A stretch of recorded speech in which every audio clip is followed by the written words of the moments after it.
Hey everyone, welcome back to Journey Auto. Today we're diving into a topic that sparked a lot of debate among car enthusiasts. Redlining your engine. Is it bad? Is it good?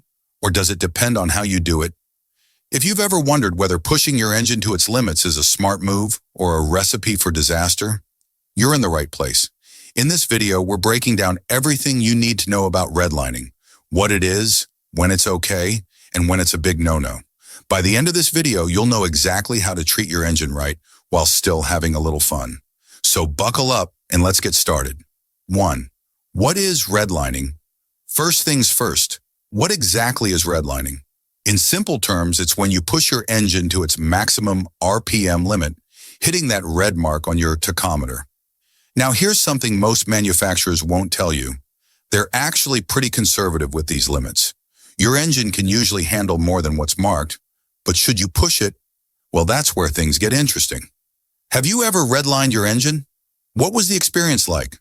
Let me know in the comments. I'd love to hear your stories. 2. The quick answer. Is redlining bad? Here's the quick answer.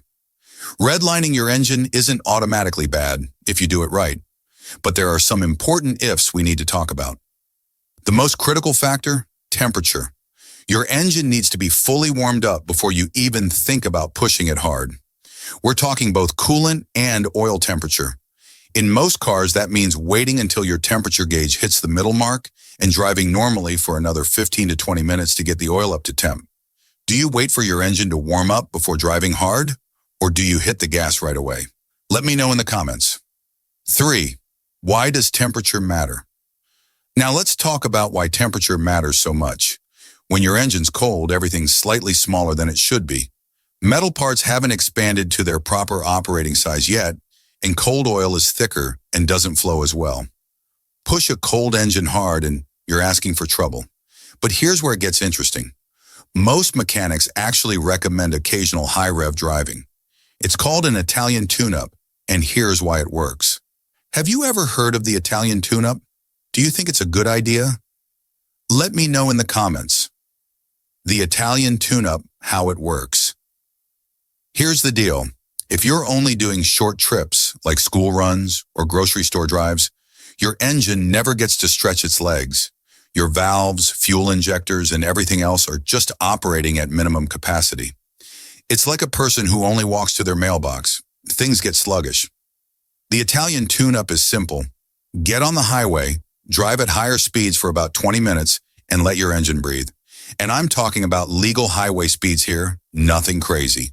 The magic happens when your engine hits those higher RPMs. Your fuel injectors start spraying properly, your valves get a proper workout, and all that carbon buildup starts breaking down. Do you think the Italian tune-up is a myth or a legit way to keep your engine healthy? Let me know in the comments. 5. What can actually damage your engine? Now, let's talk about what can actually damage your engine. The real killer isn't redlining, it's what we call the money shift. That's when you accidentally downshift into the wrong gear and over-rev the engine. This can bend valves or throw a rod in seconds. Most modern cars have rev limiters to prevent damage during normal redlining, but they can't protect you from a money shift. So always be careful when shifting gears. Have you ever accidentally over-revved your engine? What happened? Share your story in the comments. 6. Professional advice on redlining. Here's my professional advice. Never push a cold engine hard. Period. If your car is well maintained and fully warm, an occasional pull to redline won't hurt. In fact, it can be good for your engine. Listen to your engine. If it sounds rough up high and feels shaky, don't push it. The bottom line? Most engines are built tough. They're designed to handle occasional high RPM use, and in many cases, it can actually be beneficial. But here's the key. Don't overdo it. Do you think redlining is good for your engine, or do you avoid it at all costs? Let me know in the comments. And there you have it. Everything you need to know about redlining your engine. Whether it's good or bad depends on how you do it.